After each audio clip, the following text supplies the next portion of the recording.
Welcome back to the study and good morning to everyone. Guys देखो, math की classes के बारे में हमने बात किया कि मैं हिंदी में लाऊं तो बहुत सारे स्टूडेंट्स को प्रॉब्लम था। तो मैंने सोचा कि नहीं भाई, हिंदी में लाना क्या है, सारे स्टूडेंट्स को एक जैसा समझते हैं, हिंदी और इंग्लिश दोनों में आएगा। ठीक है, एक और इम्पॉर्टेंट बात कि सिर्फ और हिंदी और इंग्लिश में नहीं बल्कि मैथ की डेली 2 क्लासेज आएंगी। ठीक है ना। और 2 क्लासेस कैसे आएंगी पहले वो समझ लो। जैसे कि ये क्लास जो है आपका, देखो क्वेश्चन हिंदी में भी और इंग्लिश में भी है, और इसकी जो अगली क्लास आएगी मैथ की जस्ट इसके 1-1.5 घंटे बाद, वो सिर्फ हिंदी में रहेगी। ठीक है, तो इससे फ़ायदा क्या होगा कि मैं मैथ के क्वेश्चन ज़्यादा से ज़्यादा करा पाऊंगा। ठीक है ना। और हिंदी इंग्लिश वाले को भी मिल जाएगा और सिर्फ जो हिंदी वाले हैं उनको भी मिल जाएगा। ठीक है ना। तो गाइज ये समझ लो। अब ऐसा करने का मेन पर्पस है क्योंकि मेरे पास जो प्रैक्टिस सेट मैं बोल रहा था कि मैंने ऑर्डर की है एक अच्छी सी प्रैक्टिस सेट जो कि आपके एग्जाम के लिए है, वो सिर्फ हिंदी में आ गई है। ठीक है ना। उसमें लिखा हुआ था हिंदी एंड इंग्लिश दोनों, बट उसने दे दिया मुझे सिर्फ और सिर्फ हिंदी में। तो मैंने रिटर्न नहीं किया, मैंने सोचा चलो हिंदी में ही पढ़ा दूँ। तो आप समझ सकते हो इसकी प्रॉब्लम क्या है। चलो कोई बात नहीं, इसकी पीडीएफ चाहिए तो टेलीग्राम चैनल पे ज्वाइन कर लेना। और रीजनिंग की क्लास भी डेली 2 क्लासेस आएंगी। ठीक है, वोकैबुलरीज की भी क्लासेस आएंगी। तो यहाँ पे विदाउट वेस्टिंग टाइम हम लोग स्टार्ट करते हैं। मैं बोल रहा हूँ फर्स्ट क्वेश्चन क्या है, देखो 2^n=√30 है। ये जो है ना ऐसे है, इसका मतलब है √30 है। ठीक है ना, ये टाइपिंग में ऐसे ही होता है। तो n का मान क्या होगा, n का वैल्यू क्या होगा, ठीक है बताओ आप यहाँ पे। तो मैं इसको डायरेक्ट सॉल्व करता हूँ, आप वीडियो को रोक के सॉल्व करना। ठीक है, और जो वीडियो प्रीमियर होता है ना, तो इसका मतलब ये मत समझो कि मैं लाइव हूँ, नहीं, मैं वीडियो को प्रीमियर करता हूँ ताकि आपके पास नोटिफिकेशन आए। ठीक है ना। तो ये समझो यहाँ पे क्या है, 2 का पावर क्या है, n है। ओके, √32 है, तो √32 क्या लिख सकते हैं। देखो एक चीज़ समझना, अगर हम रूट के अंदर कुछ भी चीज़ लिखते हैं तो इस रूट का मतलब होता है किसी चीज़ का आधा पावर। ठीक है, पावर 1/2। ठीक है, अगर मैं लिख दूँ √3 तो इसका मतलब क्या हुआ, रूट उसका 1/2। अगर मैं लिख यहाँ पे लिखा हुआ है √32 तो इसका मतलब क्या है, रूट और इसका पावर क्या हो गया, ये 1/2। इस पावर रूट का मतलब यही होता है, इसका पावर क्या होना चाहिए, 1/2। वही काम हम इसके साथ करेंगे। ठीक है ना, यहाँ पे मैंने समझा दिया। ये तो n था ही हमारा पहले से। अब 32 को हम लिख देते हैं 1/2। बात समझ में आ गया। चलो अब इस 32 को हम क्या तोड़ सकते हैं, दो के पावर में अगर तोड़े तो 2 को हम 5 बार मल्टीप्लाई करेंगे तो क्या आता है, 32 आता है। तो हम लिख सकते हैं ना 2 का पावर 5 इंटू हमारा पहले से क्या था, 1/2 ये था। ये 32 को हमने सिर्फ तोड़ा। अब यहाँ पे हमारा क्या था, हमारा 2^n=, ये वैल्यू हो गया। अब देखो हमारा 2 और इसका 2 बेस जो है इक्वल हो गया, तो हमारा पावर इसमें n था और इसका पावर क्या हो गया, 5/2। 5 इंटू 1/2 को जब मल्टीप्लाई करोगे तो 5/2 हो जाएगा। तो जब बेस बराबर हो गया तो यहाँ पे पावर भी क्या होगा, बराबर। तो पावर को बराबर करने के लिए क्या करेंगे, n=5/2। तो n का वैल्यू क्या आ गया, 5/2। ऑप्शन नंबर ए जो है राइट आंसर है। ठीक है, ऐसे ही एग्जाम में भी पूछेगा तो आपको इजीली कर लेना है, कुछ भी नहीं करना। बस 32 को देखना है कि 2 को कितने बार में तोड़े। अब ये भी समझ में नहीं आता कितने बार में तोड़े ना, तो इसको 2 से एलसीएम निकाल लो। ठीक है, ऐसे करके ऐसे करके ऐसे करके। ठीक है, अब जितनी बार में कंप्लीटली ये कट जाएगा, 1 2 3 4 5, ठीक है, तो कट गया कंप्लीटली। अब बोलोगे कटा नहीं है, लास्ट में फिर से एक बार 2 बार में कटाओगे तो 1 आ जाएगा। तो 2 जितनी बार यहाँ पे मेंशन हुआ तो ये 2 का उतना मल्टीपल है। ठीक है ना। अभी देखो नेक्स्ट क्वेश्चन हमारे पास है, वह छोटी सी छोटी संख्या बताओ जिससे 2 5 7 और 9 से विभाजित करने पर, मतलब डिवाइड करने पर एक जो है शेष बचे, मतलब क्या बचे, रिमाइंडर आपका 1 बचे। तो भाई छोटी से छोटी संख्या जब बोलेगा, ठीक है ना, और बोलेगा कि इन सभी से अगर हम किसी चीज़ को डिवाइड दें तो उसका शेष या फिर रिमाइंडर इतना बच रहा है, तो उसका देखो इसका मतलब क्या है। अगर मैं बोलता हूँ 4 से डिवाइड मैं करता हूँ इसको 2 से, तो ये कम्प्लीटली कट जाता है 2 बार में। बट मैं चाहता हूँ 4 में मुझे कितना जोड़ दूँ या फिर कितना जोड़ दूँ, इसका रिमाइंडर क्या बचेगा, 1 बचेगा। ठीक है बताओ। तो 4 में अगर हम 1 जोड़ दें तो क्या बचेगा इसका रिमाइंडर, जैसे 4 में 1 जोड़ दें तो 5 हो गया। अब 2 से डिवाइड करो तो क्या बच गया, इसका शेष 1 बच गया। वैसे ही गाइस देखो, अब इन सभी में तो हम नहीं जोड़ेंगे बिकॉज ये सभी से डिवाइड करना है। तो इसका एक फॉर्मूला है, जो भी छोटा संख्या देता है, छोटी से छोटी संख्या जो भी है, उनका एलसीएम निकाल दो। ठीक है, एलसीएम जब आप निकाल दोगे तो एलसीएम जो आएगा उसमें आप 1 जोड़ दो। शेष बोल रहा है ना, शेष मतलब माइनस नहीं करना, आपको 1 जोड़ना है। ठीक है ना, तो 1 जब जोड़ दोगे तो उसका आंसर इजीली आ जाएगा। तो इसका एलसीएम निकालो, 5 दूनी 10, ठीक है, और 9 इंटू 7 क्या होता है, 63, और 10 को मल्टीप्लाई करो तो 6 30। अब 6 30 आया, बट इसमें हमें एक, ये तो देखो 2 से डिवाइड करोगे तो कंप्लीट कट जाएगा, 630 जो बचा 2 से डिवाइड करो कट जाएगा पूरा पूरा, 5 से भी डिवाइड करो तो पूरा पूरा डिवाइड हो जाएगा। बट हमें एक ही शेष बचाना है, 7 9 से भी डिवाइड हो जाएगा, एक शेष बचाना है तो क्या करेंगे हम, एक क्या करेंगे ऐड कर देंगे इसमें, तो अब पूरा नहीं कटेगा, अब लास्ट में एक बच जाएगा, ठीक है ना। तो क्या हमारा आंसर है 631। ये एलसीएम एचसीएफ चैप्टर का है जो कि आपके सिलेबस में भी है। नेक्स्ट क्वेश्चन हमारे पास 2 नंबर 3:5 के अनुपात में है। यदि 8 पहले नंबर में जोड़ा जाता है और दूसरे में क्या हो रहा है 7 से घटाया जाता है, तो नया अनुपात जो बनता है 17:8 बनता है, मतलब 17:8 होता है। तो इन 2 नंबरों के वर्गों का योगफल बताओ। देखो पहले तो 2 नंबर है, कौन 3:5, मतलब 3x है और एक क्या 5x है, ठीक है ना। इसमें अगर हम 8 जोड़ दें और इसमें हम 7 माइनस करें तो नया रेशियो जो बनता है ना 17:8 बनता है, ठीक है। तो बताओ जो वैल्यू आएगा 3x और 5x का, जो हमें x का वैल्यू निकालेंगे और x से मल्टीप्लाई करेंगे 3x में और 5x में, जो वैल्यू आएगा उसको हम डायरेक्ट नहीं जोड़ेंगे, उनका स्क्वायर अलग अलग निकाल के तब जोड़ेंगे। वर्गों का योग बताओ, ठीक है ना। यहाँ पर भी देखो लिखा हुआ है find the sum of the squares of the 2 numbers, ठीक है ना। तो यहाँ पे हम सॉल्व करेंगे इसको क्या करके, छोटा करके। यहाँ पे देखो क्या बोल रहा है, मैंने बोला कि 3x से पहला, ठीक है। सेकंड क्या है 5x। पहले वाले में हमने 8 जोड़ देना है, सेकंड वाले में हमने क्या करना है माइनस को 7 को माइनस करना है, तो हमारा नया रेशियो जो बनता है 17:8 होता है। अब इसको आप सॉल्व करो, आई थिंक कि आप कर लोगे, ठीक है। तो ये 8 को किस में मल्टीप्लाई करोगे, इसमें। आप इसको कॉपी पे नोट करो, ठीक है ना। मैं डायरेक्ट यहाँ पे अब लिखूंगा इसे मिटा के। 17 को इसमें मल्टीप्लाई करोगे, क्रॉस मल्टीप्लाई करोगे तो क्या हो जाएगा भाई, मैं यहाँ पे कंप्लीट मिटा रहा हूँ, आप कॉपी पे नोट कर लेना इसको। मैंने कर रखा है इसलिए मैं मिटा रहा था। 24 + 64 = 85 x 119, ठीक है। मैं कर लेता हूँ ताकि कहीं पढ़ाने में कोई गलती ना कर दूँ, ठीक है ना। तो ये हो गया। तो ये इसको जब हम लोग कम्प्लीटली क्रॉस मल्टीप्लाई करेंगे तो ये वैल्यू मिल जाएगा। अब इसको हम लोग सॉल्व कर लेंगे, क्यों, क्योंकि हमें छोटा से छोटा वैल्यू लेना है। ये जो है माइनस में है, ठीक है।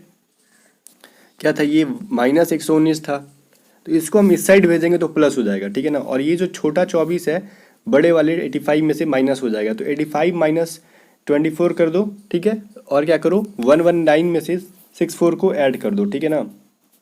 तो इसका फाइनल वैल्यू क्या होगा 61x = 183। अब इसको कटाओ, 61 को अगर हम 3 से मल्टीप्लाई करते हैं या फिर 183 में डिवाइड करते हैं तो 3 मिलता है। तो x का वैल्यू क्या आ गया 3, ठीक है।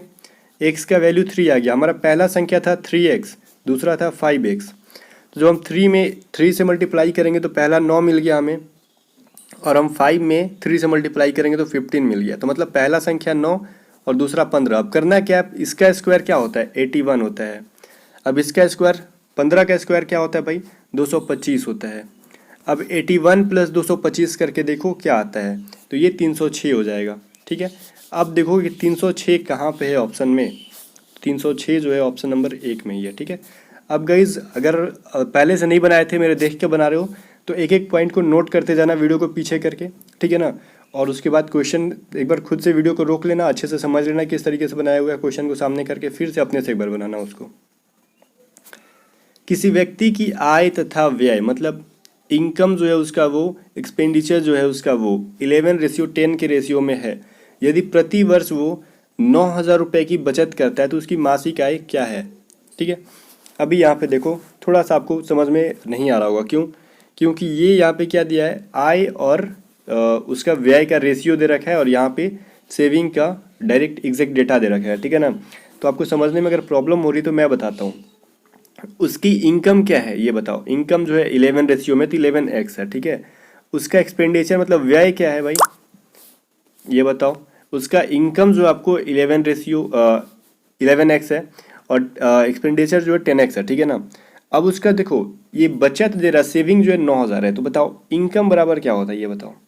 इनकम बराबर होता है आपका टोटल जो खर्च कर रहे हो 10x प्लस में 9,000, जितना आय बराबर क्या होता है, आप जो इनकम करते हो तो उसी में से बचाते हो, उसी में से खर्च करते हो। तो 11x का वैल्यू क्या हो जाएगा, टोटल क्या हो जाएगा हमारा, एक्सपेंडिचर क्या था हमारा 10x था, और हमारी टोटल सेविंग्स कितनी थी तो 9,000 की थी, ठीक है ना। अब इसको जब हम जोड़ लिए तो ये 10 जब इधर आएगा तो x बराबर क्या आ गया 9,000 रुपये, ठीक है ना, 9,000 रुपये। अब ये 9,000 रुपये क्या है, x बराबर 9,000 रुपये, ये क्या भाई एक वर्ष का है ना। यदि प्रति वर्ष 9,000 करता है तो उसकी मासिक आय निकालनी है। तो ये देखो 1 साल का है लेकिन हमें 1 मंथ का निकालो, तो 12 से क्या करेंगे हम लोग, डिवाइड कर देंगे। 1 साल में 12 महीने होते हैं। तो ये टोटल कितना हो गया, 750। एक्स का वैल्यू हो गया हमारे पास 750, ठीक है ना। लेकिन हमें निकालना क्या है कि उसकी मासिक आय, तो मासिक आय कितनी थी, 11x थी। तो 11 में x का मल्टीप्लाई कर दो 750 से 11 से, ठीक है। तो क्या हो जाएगा 750 बटा में 750, इसको जोड़ दो 5 जीरो, ये 5 है, 2 8, 8250। सिंपली आपका आंसर आ गया। बस यही चीज़ ध्यान देना था। जिसको भी समझ में नहीं आया एक बार फिर से समझ लो। ये टोटल क्या था हमारे पास, इनकम और एक्सपेंडिचर, मतलब आय और व्यय का। आय हमारा इनकम कितना था 11x, हमारा एक्सपेंडिचर मतलब व्यय कितना था 10x। हमने सेविंग कितना कर रहे थे हम लोग साल में 9000, और ये भी क्या है गाइस, सालाना ही है। 1 वर्ष का क्या दे रखा है, ये डाटा दे रखा है, लेकिन आपसे मंथली पूछ रहा है। तो आपको इनकम बराबर करना था टोटल हमने जो सेविंग कर रखा था वो, प्लस में टोटल जितना हमने खर्च कर रखा था वो। तो इससे फ़ायदा क्या हो कि 10 जब इधर गया तो हमें एक्स का वैल्यू मिल गया 9000, बट ये क्या हुआ, हमें ईयरली मिला है तो हमें मंथली निकालना था एक्स का वैल्यू, तो हमें मिल गया था ये 750, ठीक है ना। और बोल रहा है कि हमारा मंथली इनकम कितना है ये बताओ। तो 11x था हमारा, ठीक है ना। 11x था तो 11x में आप इतने से मल्टीप्लाई कर दो तो आपका आंसर वैल्यू आ जाएगा फाइनली। अभी देखो एक बैग में अगर 50 पैसे 25, ये सेम टू सेम एग्जाम में पूछा गया था क्वेश्चन, ठीक है ना। एक बैग में अगर 50 पैसे 25 पैसे और 10 पैसे के सिक्के हैं तो उनका रेशियो 2:3:5 के अनुपात में है। तो कुल 19 रुपये हैं, 90 रुपीज़ हैं। तो 25 पैसे के सिक्के की रेशियो बताओ। तो ये 25 पैसे का सिक्का का रेशियो क्या हो जाता है, ये 3x हो जाएगा, यही होगा ना 3x। तो यहाँ पे देखो इसको सॉल्व करने का तरीका देखो। यहाँ पे 50 पैसे मतलब 50/100, ठीक है। 50 पैसे मतलब देखो, अगर मैं ये बोल दूँ 50 तो ये पैसे ही हुआ ना, तो इसको रुपए में बदलना हो तो हम 100 से डिवाइड करते हैं। 1 रुपये में 100 पैसे होते हैं। और इसका रेशियो क्या था 2, तो 2x से मल्टीप्लाई करो इसको, बस शॉर्टकट है इसका। देखो पहले जो पैसा है उसको रुपए में बदल दो और उसका जो रेशियो है उससे मल्टीप्लाई करो, ठीक है ना। ये काम हो गया। प्लस 25 पैसा का मतलब क्या होता है 25/100। अब इसका रेशियो क्या था 3x। आगे क्या है भाई, प्लस करो। आगे बोल रहा है 10 पैसा, तो 10/100, इसको क्या है 5x है। और इक्वल टू क्या हो जाएगा, टोटल का बराबर क्या है 90 रुपये। तो ये खुद रुपए में है इसलिए हम सबको बटा 100 करते जा रहे थे। तो ये क्या हो गया 50 दूनी 100, तो ये 2 कट गया। 25 को 4 से कटा दो, 100 को इससे कटाओ, 5 दूनी 10।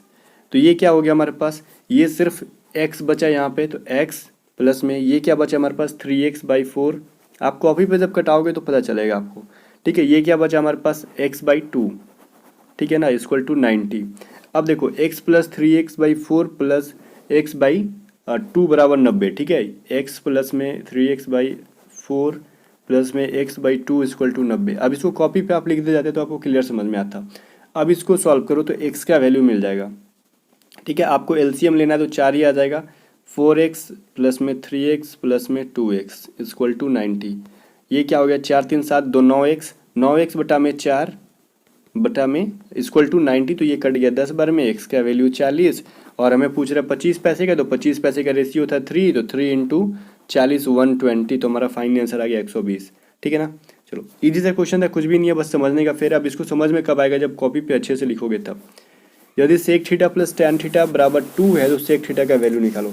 अब ये लेंदी क्वेश्चन है, अगर आपके एग्जाम में दे दे इस टाइप का क्वेश्चन जो कि 10th क्लास का बिल्कुल भी बेसिक सा क्वेश्चन था, तो आप इसको सॉल्व करने में बहुत ज़्यादा प्रॉब्लम होगा, ठीक है ना।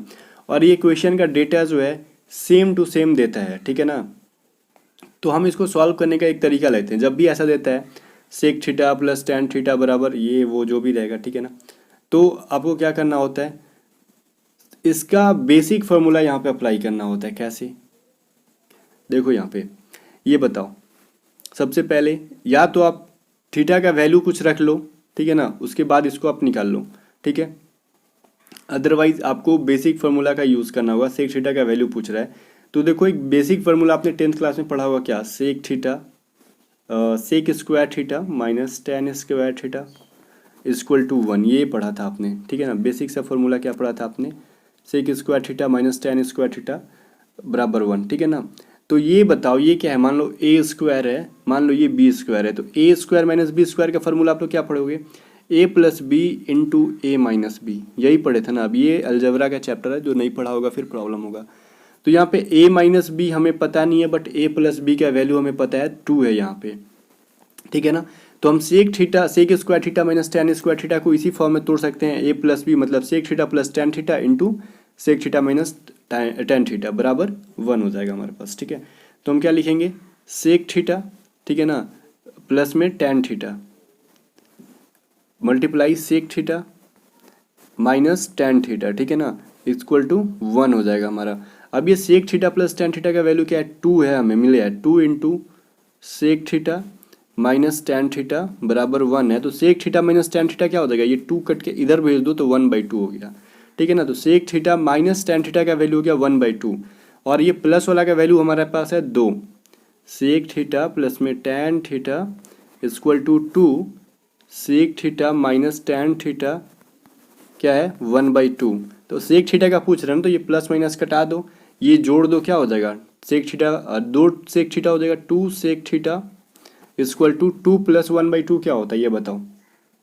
तो 5/2 होता है, और ये जो 2 जब इधर से इधर जाएगा तो ये 2 नीचे मल्टीप्लाई होगा तो 5/4 हो जाएगा, ठीक है ना। तो सेक थीटा बराबर क्या हो गया, 5/2 था, और यहाँ का जो 2 था हमारा इधर आ जाएगा तो 5/4 हो गया। तो फाइनली 5/4 आ गया। अब ये ट्रिगो किसको समझ में नहीं आएगा, जो बेसिक क्लियर नहीं है उसका बिल्कुल समझ में नहीं आएगा उसको, ठीक है ना। चलो अब गाइस देखो, ये फिर से एक बार ट्रिगोनोमेट्री का इक्वेशन है, 2 sine square theta plus 3 cos square theta. कल क्या है ना, एक बार मैथ का जो लेवल 7 इजी था तो बहुत सारे कैंडिडेट्स ने कमेंट किया कि लेवल बहुत इजी कर दे रहे हो, तो ठीक है मैंने थोड़ा सा टफ किया। यहाँ पे देखते हैं किसका कितना मार्क्स आता है, ठीक है।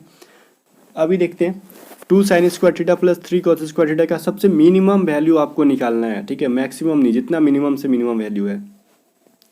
तो हम इसको लिखेंगे कैसे, देखो 2 साइन स्क्वायर थीटा को तो हम लिख देते हैं 2 साइन स्क्वायर थीटा, ओके।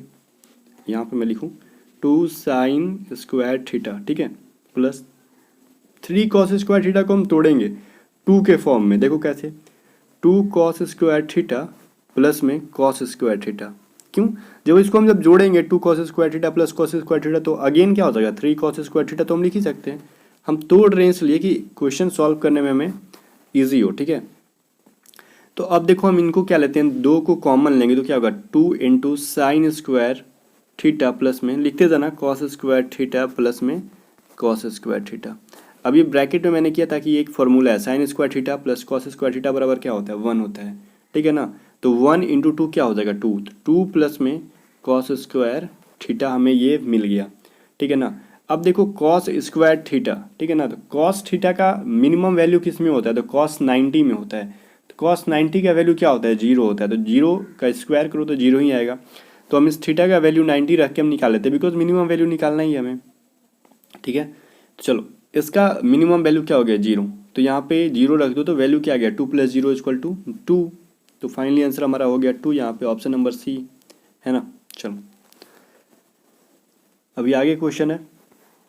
मुझे पता है कि ट्रिगो के क्वेश्चन सबको समझ में नहीं आ रहे होंगे, बट मैं क्या कर सकता हूँ, बेसिक क्वेश्चन आपने पढ़ा नहीं है, ठीक है। तो जाओ प्लेलिस्ट में, मैंने ट्रिगोनोमेट्री बहुत पहले पढ़ा दिया था, लगभग जनवरी फरवरी में ही, तो वो वाला क्लासेस सारे कर लो, ठीक है ना, फिर समझ में आएगा।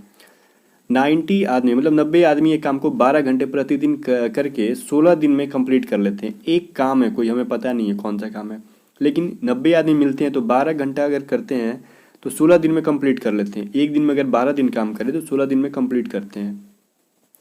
70 आदमी अगर 8 घंटे में अगर 8 घंटे रोज काम करे और 24 दिन में कंप्लीट, मतलब 24 दिन में वो काम करते रहे, तो बताओ अभी तक काम कितना भाग पूरा हुआ है, ठीक है। मतलब वो 24 दिनों में कंप्लीट नहीं हो रहा है, 24 दिन तक लगातार करते रह गए, तो पूछ रहे हैं अभी तक पूरा काम का कितना भाग पूरा हुआ है, ठीक है ना। तो इसको देखो फॉर्मूला होता है ना मेन, ठीक है, टाइम हमारे पास जो भी है डेज बटा में वर्क, ठीक है ना, इक्वल टू M1 T1 रख दो इसको D1 W1 M2 T2 D2 बटा में W2, ठीक है। इसका मतलब वो कितने आदमी थे, कितना समय लिया, कितना दिन लिया और कितना काम किया, यहाँ पे भी वही चीज़ है। तो हमें ये तो एक काम को पूरा किया, बट ये वाला काम का हिस्सा हमें पता नहीं, तो हम इसको W2 छोड़ देंगे, ठीक है। मेन कितने थे हमें 90 इंटू 12 आवर्स, यहाँ पे 16 डेज, हमारे टोटल 1 काम था, 70 पर्सन्स थे, 8 आवर्स काम किए, 24 डेज काम किए, और हमें हमारा वर्क पता नहीं है, तो WT हमें वैसे ही रख देंगे कि टोटल कितना काम इन्होंने कंप्लीट किया हमें पता ही नहीं अभी तक, ठीक है। तो इसको आप सॉल्व करो, 0 इसका 0 कट गया, ठीक है ना। ये 8 दूनी 16, तो ये 12 दूनी 24 होता है, और ये 24 कट गया, ठीक है ना। तो W कितना हो गया, जब ये W2 जब इस साइड आएगा तो ये 9 जब इस साइड जाएगा तो 7/9 हो जाएगा, ठीक है ना। लिख लेना कॉपी पे। तो WT कितना हो गया, 7/9। तो अभी तक वो 24 दिनों में इतना काम पूरा हुआ है, 7/9 काम, ठीक है। तो ऑप्शन नंबर बी में ये वाला ऑलरेडी मेंशन्ड है, ठीक है ना। क्वेश्चन का लेवल मैंने जानबूझ के अब किया था ताकि आप बेसिक लेवल के कब तक बनाओगे, थोड़ा सा उसे डिफिकल्ट लेवल बनाओ, ठीक है ना, तब पता चलता है कि तैयारी किस लेवल की चल रही है। अभी यहाँ पे क्वेश्चन है, यदि किसी वृत्त की परिधि को 50% कम कर दिया जाए तो उसके क्षेत्रफल में प्रतिशत की कमी बताओ। गाइस इसका मैंने सिंपली फार्मूला बताया था, R1 प्लस में R2 minus R1 into R2/100। ये फार्मूला मैं जानबूझ के बता रहा हूँ बार बार, ताकि इससे क्वेश्चन पूछा जाए कभी एग्जाम में, मेनली पूछ ही देता है बेसिकली ज़्यादातर, तो आपको देर ना हो इसी फार्मूले पे रख दो। मतलब R1 R2 नहीं करना, कितना परसेंट, 50%, तो 50 प्लस में 50 minus 50 into 50 equal two by 100, ठीक है। तो ये क्या हो गया, 50 100 माइनस ये 0 कट गया तो 25 हो गया, तो 100 में से 25 गया 75, तो उसको लॉस कितना हुआ, ठीक है, 75% की, ठीक है ना। आगे देखो ये क्या बोल रहा है, ये इतना बड़ा सा क्वेश्चन है सिंप्लीफिकेशन का, और सिंप्लीफिकेशन आपके सिलेबस में भी है, तो इसको सॉल्व करो, ठीक है ना। इसको सॉल्व करेंगे तो कैसे, यहाँ पे 1 ऐड करना है, 1 ऐड करना है, 1 ऐड करना है, इसमें भी 1 ऐड है, 1 माइनस है, 1 माइनस 1 माइनस। कैसे देखो, जब भी 1/1/2 दे या फिर कुछ भी दे, ये जब भी प्लस दे तो ऊपर वाले में सिंपली क्या करना है, क्या लिखना है, नीचे वाले से एक ज़्यादा लिख देना है, एक प्लस है तो, ठीक है ना। सिर्फ एक प्लस है तो आपको ज़्यादा कैलकुलेशन नहीं करना, बस नीचे 2 है तो ऊपर 3/2 लिख दो, ठीक है। अगर 1/10 है तो सीधे 11/10 लिख दो, नीचे जो भी है उसे एक ज़्यादा कर दो, ये हो जाएगा, क्योंकि मल्टीप्लाई करोगे, ऐड करोगे, ज़्यादा है तो ये प्लस है तो क्या लिखेंगे, 3/2 इंटू 5/4, ठीक है, इंटू 7/6, ठीक है ना। ये क्या था फिर 9/8, फिर क्या करना है, मल्टीप्लाई आपको। अब जब भी माइनस है तो एक कम करके लिख दो, 2/3। अब मैं इसको छोटा छोटा ज़रा लिखता हूँ, रुक जाओ। ये हमारे पास क्या था, 3/2, ठीक है ना। इसके बाद हमारे पास 5/4, ठीक है, 7/6, 9/8, ओके, 2/3 माइनस करना है अब। उसके बाद हमारे पास 4/5 माइनस करना है, 6/7 माइनस करना है। इसका वैल्यू हमें 1 + 1/x दे रखा है, ठीक है। तो अब इसको कटाओ, ये देखो 3 5 7, ये देखो 3 5 7 कट गया, 2 4 6 कट गया, बचा क्या, 9/8 बच गया, ठीक है। 9/8 किसके बराबर है, 1 + 1/x के। तो अब इसको आगे लिखेंगे मिटा के, 9/8 इक्वल टू 1 + 1/x। तो अब इस 1 को जब हम इधर भेजेंगे तो माइनस हो जाएगा, ठीक है, 1 ऐसे माइनस में आ जाएगा। तो 9/8 में यहाँ पर माइनस करेंगे, ठीक है। तो 8 को 9/8 में -1 करोगे तो क्या होगा, माइनस करो, 1/x इक्वल टू 9/8 -1 क्या हो जाएगा, 1/8 हो जाएगा, ठीक है ना। तो x का वैल्यू क्या हो गया, 1/x इक्वल टू 1/8, x को यहाँ जाएगा और 8 यहाँ जाएगा, तो x इक्वल टू 8। तो यही तो पूछ रहा है कि x का वैल्यू बताओ, तो क्या हो गया 8। ईजी क्वेश्चन था, बशर्ते कि थोड़ा सा कैलकुलेटिव था, और एग्जाम में एक क्वेश्चन तो आपको जरूर देगा कैलकुलेशन का इतना बड़ा, ठीक है, इतना बड़ा दे या फिर इतना छोटा दे, या फिर सिंप्लीफिकेशन वाला दे दे, ऐसे करके बटा में 4/3, ऐसे जो भी दे देगा, नीचे प्लस प्लस करके इतना ऐसे करके क्वेश्चन दे दे। ऐसा क्वेश्चन एक टाइप का देगा ही देगा, ठीक है गाइज। तो पहले से तैयार रहना कैलकुलेशन करने के लिए, और वैसे क्वेश्चन को लास्ट में बनाना, ठीक है। मिलते हैं नेक्स्ट वीडियो में।